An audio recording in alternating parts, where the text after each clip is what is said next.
Okay, so here's a practice video for the seller staying in control. Now, this is the Euro USD on the 60-minute time frame, and let's take a look at how this thing pans out. So remember from the previous video that we saw that for the sellers to maintain control, we must first understand when the buyers ended. Okay, so as we can see from the left of our screen, the buyers were coming up really strong here. They maintained their grounds, they went higher, made higher highs, higher lows until they stopped making higher highs and the rollover happened. So when they stopped making their higher highs and the rollover happened, notice the breach point is here. If that's the breach point, you mark that area and be like, okay, that's the breach point. Below here is seller's territory. It's all seller's area. So seeing sudden green bars come in like this does not mean the buyers have the ball. It means the sellers are still maintaining grounds.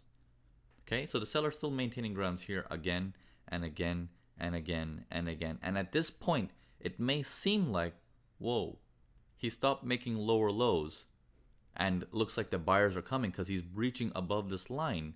But notice, he never crosses his previous high. He never crosses the previous high, which means the ground still maintains as looks like the seller still has the ball in his hand.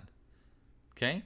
The market keeps holding until it drops further down. Now, when it drops further down, it breaches the next spot, which is, all of this area here, right? And it maintains grounds below it. Now, in these grounds below it, as I'm going to move the charts further, notice how it looks like, isn't that a little higher high, higher low? Yeah. But what happened to this overall sequence? If you're aware of this overall sequence, you have a very clear understanding that the sellers still are in control. So anyone going in for the buys has to be very quickly exiting their positions because the sellers are going to be coming back.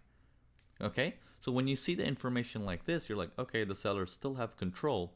The buyers are making their moves. They get up to here, and then the buyers start crashing down again. And the sellers keep maintaining their grounds. Okay? Once the breach happens yet once again, you can put your line back down to here. And it's a bit confusing now. Well, did he breach it or not? Because he looked like he just got back. But whether he breached it or not, this is his recent high. Okay? As long as it doesn't breach that, the sellers are still in control. Okay? So let's see that further in. Okay? He's challenging that area. And now the breach has happened. And that's when the seller switches to the buy mode. Okay, so this is a very general concept of buyers and sellers. You need to keep track of this because people generally, what happens is as they're looking at this sell zone, that this is seller territory, they get caught up in the thing that shows up on the right side of their screen and they're like, that must be a buy. That must be a buy. Look at it. It just keeps going. For the last 24 hours, it's been going up. It must be a buy. Okay, or the markets are turning around, and then when this big green candle happens, everyone eventually jumps in on the buy, out of impulse.